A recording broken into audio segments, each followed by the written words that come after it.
Bonjour à tous, nouvelle vidéo aujourd'hui pour vous montrer comment à partir de ça j'arrive à obtenir ça.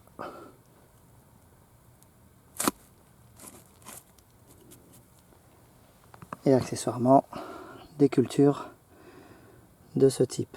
Donc ici ce qu'on peut voir ce sont des fèves et des céréales, du blé tendre ici si je ne dis pas de bêtises. Et donc je vais vous montrer la petite recette que j'utilise, bien qu'il n'y ait pas de recette particulière, chacun fait un peu comme il veut.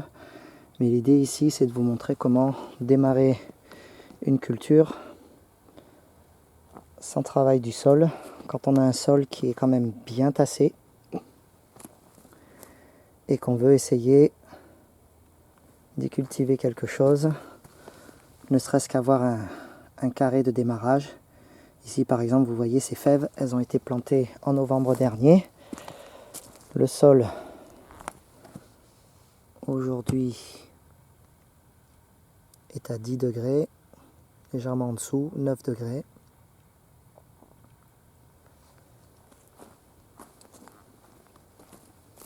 Et pour vous donner un meilleur exemple, voici un premier carré qui a été démarré début novembre.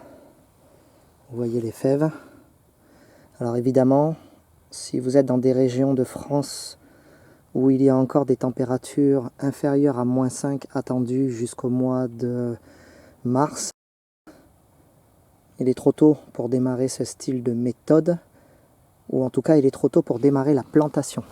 Par contre, ce que vous pouvez toujours faire, c'est préparer votre sol avec par exemple cette méthode que je vais vous montrer, ou avec d'autres méthodes, et ensuite vous pouvez démarrer votre plantation.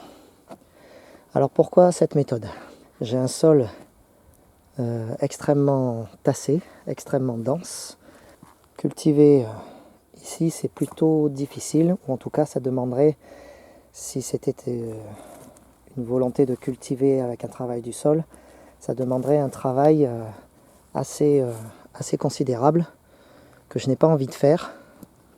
Une des personnes que je suis le plus sur YouTube, c'est Didier Helmstetter, dont le principe de base est d'aider les gens à démarrer un potager du paresseux. Alors ici il ne s'agit pas forcément de paresse, parce que ça demande quand même un peu de travail ce que je vais vous proposer, mais par contre l'idée c'est de faire une préparation du sol avec une couverture de sol qui va protéger donc la vie du sol, mais avec également un couvert végétal vivant qui va permettre au sol de se régénérer grâce aux êtres qui vont se trouver dans celui-ci et qui vont graviter autour des racines des plantes, mais également autour des plantes que vous y aurez installées. Donc tous les gens qui se trouvent à des régions trop froides en France, il faut attendre avant de planter. Par contre, vous pouvez préparer votre sol avec cette méthode. C'est une méthode qui permettra donc d'avoir un sol prêt au moment où les températures seront suffisamment hautes pour pouvoir y planter quoi que ce soit. Donc voici le carré dans lequel nous allons démarrer la méthode et planter. Et voici tous les éléments que je vais y mettre. Alors ici, 2 cantines de crottin de cheval. Alors vous n'êtes pas obligé d'utiliser du crottin de cheval, vous pouvez utiliser des tontes de gazon à la place. Si par exemple vous êtes en pavillon, vous avez une pelouse, un jardin, et que vous passez régulièrement la tondeuse, avec toutes les pluies qu'il y a en ce moment, je pense que vous ne devez pas manquer d'herbe, et plutôt que de la jeter cette herbe, ou plutôt que de la mettre en compostage en tas, vous la mettez directement dans votre carré à composter, et ça va vous permettre de récupérer l'énergie dépensée au moment du compostage en matière vivante qui va se transformer et permettre donc de nourrir votre sol, sachant que la première année, quand vous appliquez cette méthode, il n'y aura pas grand chose que vous pourrez y planter. Vous pourrez planter de grosses graines, de la fève, des céréales, pourquoi pas du tournesol, du maïs, ce genre de graines, donc des graines quand même assez grosses. Donc, premier ingrédient dont je vous avais parlé, il s'agit du crottin qu'on va utiliser pour apporter de l'azote à notre système. Et pour le carbone, des feuilles, ici des feuilles de chêne. Alors n'allez pas ramasser des feuilles de chêne en forêt au pied des arbres, parce que les feuilles qui tombent au pied des arbres servent à nourrir la vie du sol pour les arbres. Moi ici ce sont des feuilles que je ramasse dans un caniveau. En fait ces feuilles sont gênantes pour la population alentour, parce que quand les caniveaux sont bouchés, la pluie, quand il fait de gros orages, déborde des caniveaux et va inonder la route et rend la route dangereuse. Donc du coup je ramasse les feuilles, ça rend service à tout le monde, moi ça nourrit mes carrés, ça rend service aux usagers de la route, ça rend service à la commune, ça leur fait moins de boulot de ramassage. Et voilà, tout le monde est gagnant. Donc si vous avez ce type-là de feuilles que vous pouvez récupérer, faites-le. Vous pouvez remplacer les feuilles par de la paille ou du foin. Alors moi, je mélange les matériaux. Donc j'ai dit crottin, feuilles, et au démarrage, des déchets de cuisine. Alors dans ces déchets de cuisine, nous avons du carton broyé, des feuilles broyées, ici un sachet de thé, un morceau de sopalin qui a eu reçu un peu d'huile, on a fait des crêpes, une peau de banane, qu'est-ce que nous avons d'autre? Enfin plein de choses, des pots de kiwi, des pots de pommes, pas mal de choses. Et pourquoi le papier broyé? Alors j'ai fait pendant très longtemps du lombricompostage, et je sais, pour avoir fait beaucoup de lombricompostage, que le papier broyé, le carton broyé, permet d'éviter que l'humidité dégagée par tous ces végétaux en décomposition vienne pourrir votre intérieur. Et donc ça permet de conserver plus longtemps ces déchets broyés. Si vraiment c'est gênant en intérieur, vous les mettez sur un rebord de fenêtre et puis voilà. Et ça permet d'éviter les moucherons à l'intérieur. Voilà. Et donc, une fois que nous aurons placé tous nos matériaux, nous allons recouvrir tout ça d'une couche de foin qui permettra de protéger tout ce que nous aurons mis en dessous, qui masquera un peu la vue aussi, parce que c'est pas forcément génial de voir ces déchets de cuisine à la vue de tout le monde. Pour ceux que ça dérange, en tout cas, le foin ici vient faire une belle finition et permet aussi de protéger l'ensemble. Et quand vous y mettez des graines, au bout d'un moment, celles-ci sortent, se mettent à germer et viennent ensuite coloniser tout votre carré. Donc l'idée, c'est d'avoir un carré préparé avec un paillage mort, entre guillemets, donc de la matière morte, ici le foin, et avec de la matière vivante, c'est-à-dire les plantes. Alors le foin, pourquoi je ne mets pas que du foin? Puisque je vous ai parlé de Didier Amstetter du potager du paresseux qui lui applique cette méthode-là en ne mettant que du foin dans ses carrés. Pourquoi je ne fais pas ça? Parce que ça coûte un certain prix. Le foin, c'est quand même un investissement. Moi, j'achète la botte de foin à 4 € et c'est pas forcément donné. Et puis, ça me demande quand même un investissement en termes de déplacement pour les amener jusqu'ici. Alors que les feuilles, à chaque fois que je viens sur mon terrain, je passe à côté des caniveaux où se trouvent les feuilles. Donc les feuilles et le crottin sont pour moi beaucoup plus accessibles que le foin. Donc si vous avez la possibilité d'avoir accès à du foin, à ce moment-là, ne vous gênez pas et faites-le. Maintenant, si vous n'avez pas la possibilité de le faire, si comme moi, c'est un inconvénient pour vous, soit vous en achetez une toute petite quantité et vous terminez le dessus de votre carré avec ça, soit vous terminez sans mettre de foin, en appliquant la méthode de cette façon-ci. Donc ici, ce qu'on peut voir, alors je vais récupérer mon plantoir. Ici, ce qu'on peut voir, ce sont donc des feuilles et du crottin qui ont été mélangés. Donc j'ai commencé par mettre une couche de feuilles, enfin d'abord les déchets de cuisine, ensuite une couche de feuilles par-dessus du crottin et j'ai remis des feuilles par-dessus tout ça. Et là, si je plonge mon plantoir, comme vous voyez, il est planté quasiment aux 3/4. Donc je me retrouve avec une belle épaisseur de sol. Ça, c'est un carré qui a été préparé en novembre. Et je me retrouve avec une belle épaisseur de sol dans laquelle je vais pouvoir venir planter toutes sortes de plantes au démarrage de la saison, c'est-à-dire d'ici le mois de mars-avril, pour y planter par exemple des salades, des radis ou ce genre de choses. Petit conseil aussi, munissez-vous d'une paire de gants parce que le crottin à la main, c'est pas génial.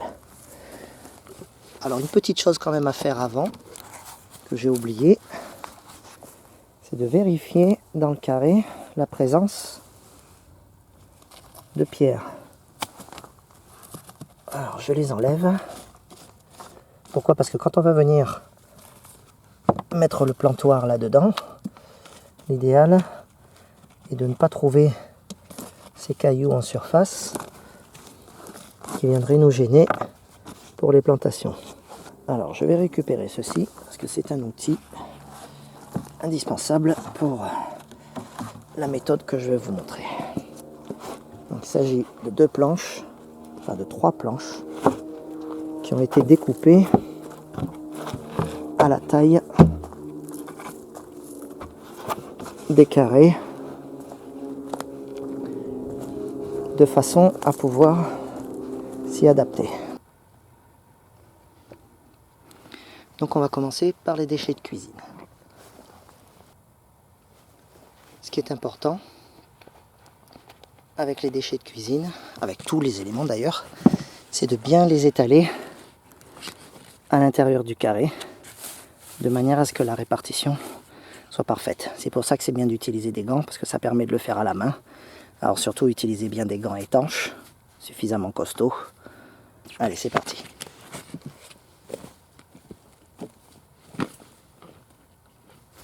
Alors une fois que c'est fait, pour nettoyer le seau, j'utilise des feuilles tout simplement.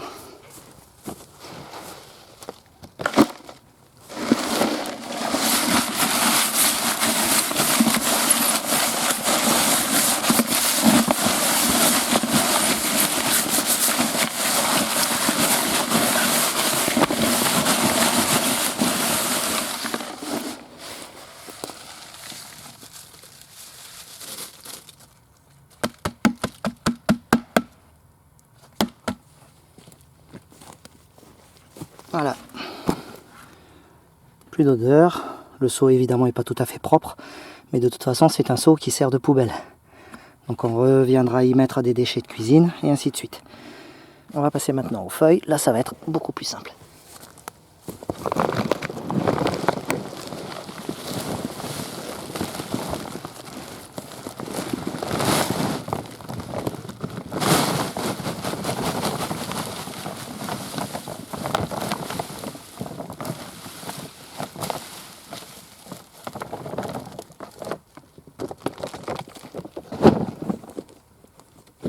Voilà donc pour les feuilles, on les répartit autant que possible pour arriver à avoir quelque chose de bien propre.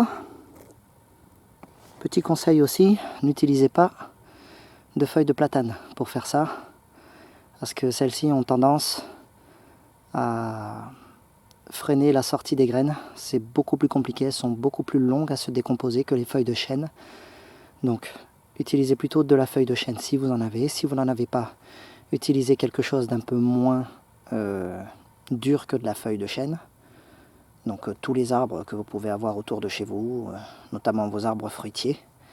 Je vous déconseillerais aussi peut-être les feuilles de figuier, parce qu'à mon avis, celles-ci sont très costauds aussi et auraient beaucoup de difficultés à se décomposer et à créer le substrat que l'on cherche à obtenir.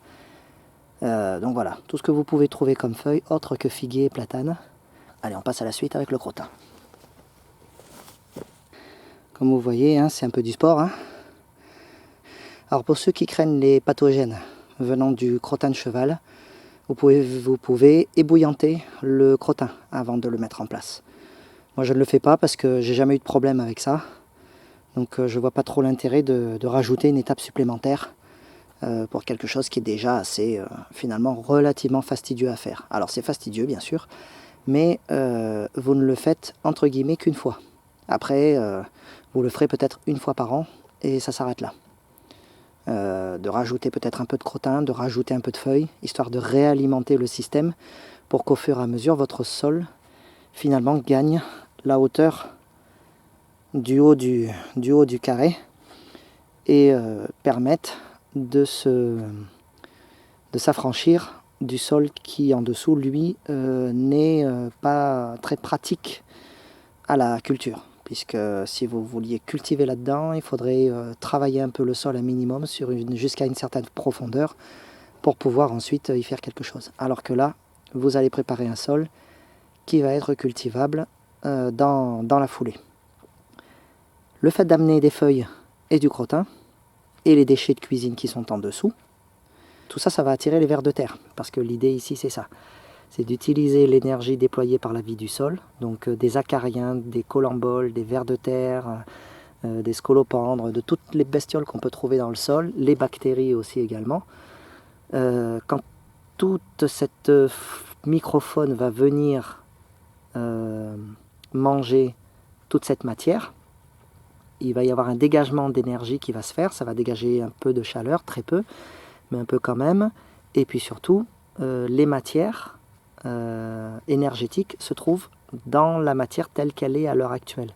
Si on attend qu'elle soit décomposée, cette matière se sera transformée en terreau, en carbone qui se sera envolé dans l'atmosphère, et donc on aura perdu ce bénéfice-là. C'est pour ça que je le fais avant et que je mets la culture en place directement dedans.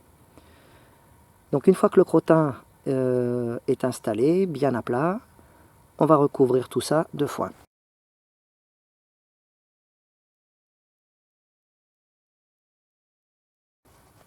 Tout notre carré est recouvert de foin. On va passer à la plantation. Alors j'ai du trèfle, de la moutarde et de la facélie. Bon, comme j'ai déjà mis du trèfle là-bas, je vais tenter la facélie ici. Alors, les graines de facélie sont très petites. Donc, ce que je fais, je les jette en pluie, d'abord dans le carré. Donc pourquoi mettre les petites graines en premier? Parce qu'ensuite, on va venir placer nos planches sur le carré, de manière à planter cette fois-ci les grosses graines. Donc d'abord les fèves et ensuite les céréales. Alors pour les fèves, je sème de la fève de Séville qui va me permettre donc d'amener de la fabacée, des racines de fabacée dans le sol. Les fabacées auraient la propriété d'absorber l'azote de l'air pour le rendre à des bactéries qui se trouvent en coopération dans leurs racines par le biais de nodosité. Et ensuite, cet azote est redistribué dans le sol. Et s'il est redistribué dans le sol, il est forcément digéré par la vie du sol et ensuite récupéré par les plantes. Donc on va passer à cette plantation. Et là, je vais vous montrer comment je place les planches pour faire la plantation.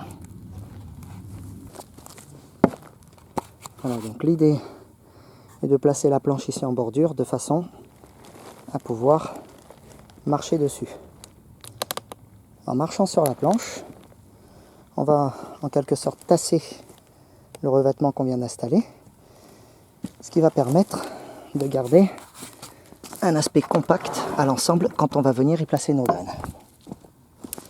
Je place la planche suivante à côté en laissant un espace, et c'est dans cet espace que nous allons venir planter. Donc on a placé nos planches sur le carré, l'idée étant d'avoir suffisamment d'espace pour y passer le plantoir. Ici il va passer sans problème, ici aussi et ici aussi, et bien sûr ici aussi. C'est parti. Donc on récupère nos graines.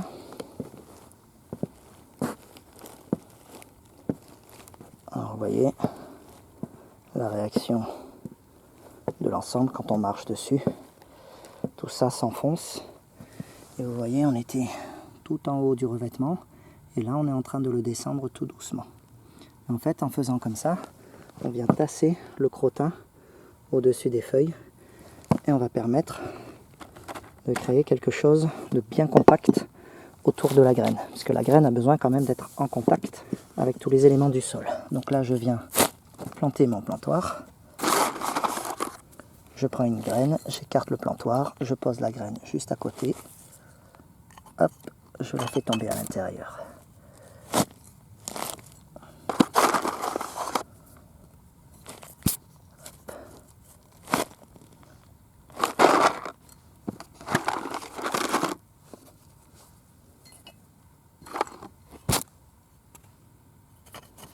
Okay.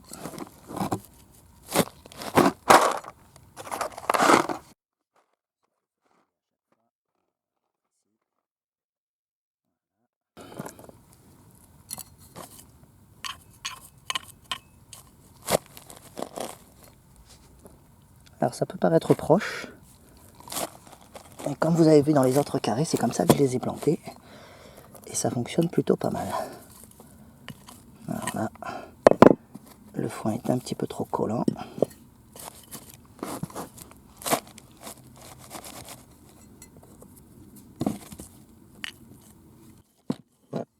Plantoir de manière à pouvoir attaquer la suite correctement.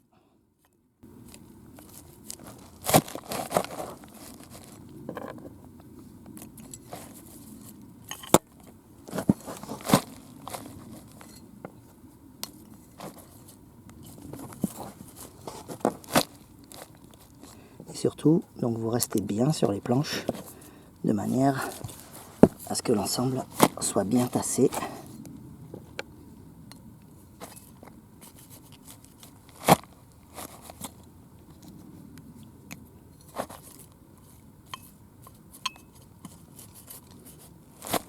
Allez, je repose la caméra et je termine.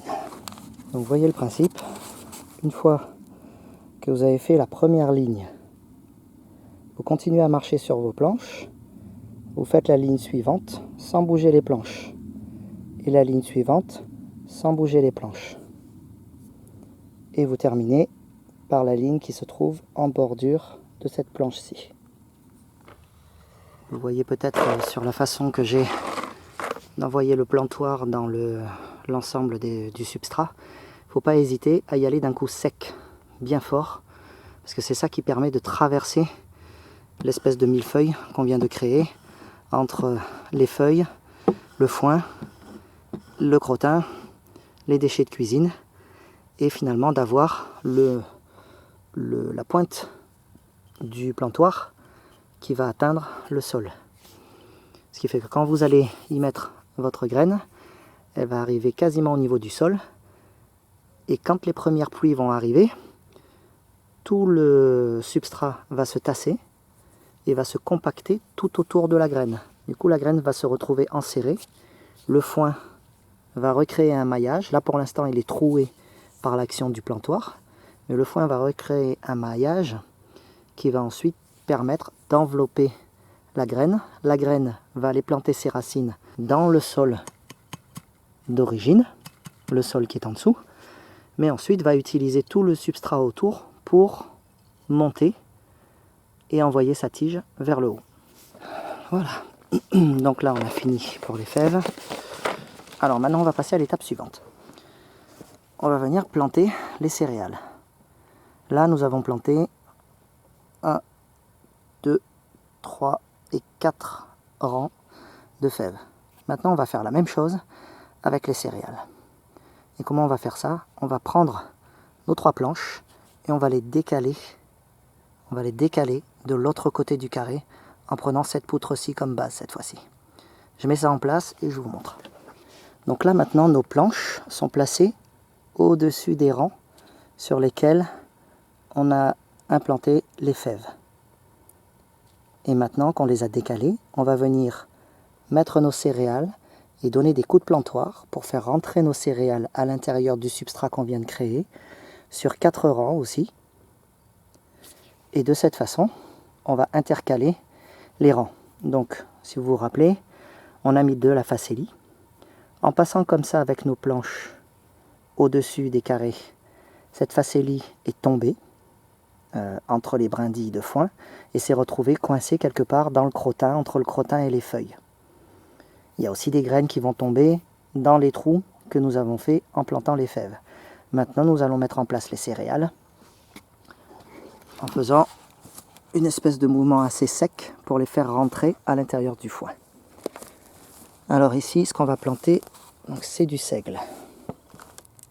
Et on va l'aider à descendre en mettant de légers coups de plantoir. Ça va avoir 2 actions. La première, c'est que quand le foin va se décomposer, va se désagréger en une espèce d'humus au-dessus des graines, ça va venir envelopper les graines de seigle qui vont ensuite germer là-dedans. Ça, c'est la première action que ça va avoir. La deuxième, c'est que en faisant descendre le seigle dans ce substrat, ça le rend invisible aux oiseaux. Et donc ça va permettre de ne pas se faire manger toutes les graines qu'on aura placées par les oiseaux. Toujours marcher sur les planches pour ne pas marcher sur le substrat. On a mis toutes nos graines de seigle dans la rainure. Et maintenant, il va falloir faire en sorte qu'elles disparaissent donc sous le substrat qu'on a créé et placé. Et le but, c'est qu'on ne les voit plus, ces graines de seigle. Donc en faisant comme ça, on fait des trous dans le substrat et les graines viennent tomber à l'intérieur.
Quand on est en bordure de planche, comme ici, et qu'on n'a pas de planche en face, il faut bien travailler au bord de la planche, parce que c'est comme ça qu'on va éviter l'effet ressort du foin, et on est sûr de travailler sur une ligne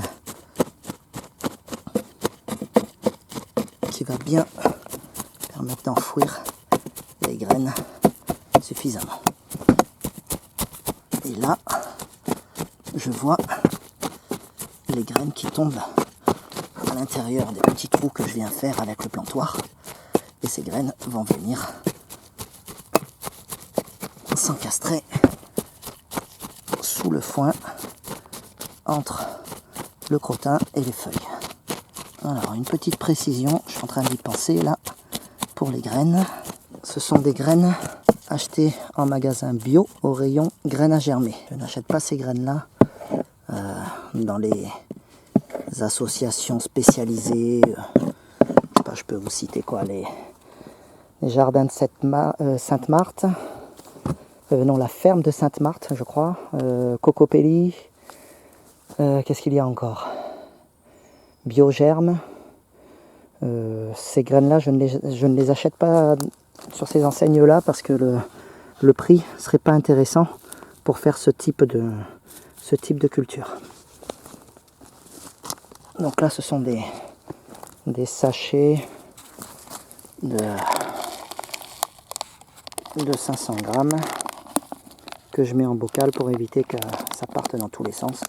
Vous voyez, il me reste encore de quoi faire facilement 2 ou 3 carrés, je pense. Voilà. Sachant qu'avec ce sachet, j'en ai déjà fait 3 là-bas. Donc ça permet de faire entre 5 et 10 carrés selon la densité à laquelle vous semez. Sachant qu'ensuite, si la culture fonctionne et que vous récoltez votre propre grain, vous pouvez ensuite le ressemer, obtenir un grain avec une durée germinative beaucoup plus importante que ce que vous aurez eu en achetant en magasin, et en plus donc faire vos propres graines qui ici seront cultivées à votre manière et comme vous l'entendez. Donc, une fois que l'ensemble est fait, une fois que l'ensemble est planté, on va enlever les planches. Donc là vous voyez des lignes bien distinctes avec d'un côté les céréales qu'on vient de planter et juste à côté les trous des fèves qu'on vient de planter. Et donc tout ça va pousser en respectant donc cette hauteur là. Et puis donc je vous ai déjà parlé plusieurs fois de l'intérêt biologique de la chose. L'intérêt maintenant mécanique de la chose, il est là. C'est que en venant positionner du foin, en venant mettre nos graines de fèves dans du foin. Alors toujours faire ça 1 ou 2 jours avant une pluie. Parce que la pluie, quand elle va arriver, elle va venir agir sur ce maillage là de foin. Et elle va venir en quelque sorte, le foin va réagir et ça va se refermer. Du coup la graine aura vraiment un environnement parfait pour germer et pouvoir sortir. Au pire, si ça n'a pas fonctionné, vous récupérez votre fin de paquet là-bas et vous revenez planter quelques fèves à l'endroit où celles-ci n'ont pas pris. C'est ce que j'ai fait dans les carrés qui sont là-bas. Et je ne sais pas si ça s'est vu, mais il y avait très peu d'espace à compléter. Alors une dernière chose à faire avant de laisser votre carré comme ça, c'est de venir observer au plantoir si toutes les graines des céréales sont bien rentrées sous le foin. Si ce n'est pas le cas, vous rectifiez la chose de façon à ne pas faire d'appel aux oiseaux. Parce qu'évidemment, s'ils voient un grain, ils vont venir commencer à grignoter et peut-être vouloir gratter le fond de la couche pour venir se servir. Là, on en voit pas mal. Donc là, on y va un peu plus délicatement et on finit d'enfoncer tout ça. Alors ça, ce sont des grains qui se sont mis sous la planche au moment où j'étais en train de les faire rentrer. Comme vous voyez, le substrat ne bouge quasiment plus parce qu'en fait, en ayant marché dessus, ça l'a en quelque sorte tassé. Et là, regardez la hauteur, on est bien descendu par rapport à notre hauteur de départ. Et ce qui va se passer, c'est qu'au fur et à mesure que les pluies vont passer là-dessus, les pluies, le soleil, la décomposition amenée par la vie du sol, eh bien ce substrat va progressivement se tasser. Et l'année prochaine, sous le foin, ce foin qui sera encore apparent, vous aurez une belle couche de terreau dans laquelle vous pourrez venir planter tout ce que vous voulez y mettre. Voilà, notre carré est terminé. Maintenant, il n'y a plus qu'à laisser tout ça pousser tout doucement, observer comment ça se passe. Je vous donne rendez-vous à très bientôt pour venir voir le résultat qu'on aura obtenu sur ce petit bout de carré là. Alors ici, nous avons 2 mètres carrés. Chacun de mes carrés fait 2 mètres carrés. 1 mètre sur 2 mètres. Voilà, à bientôt.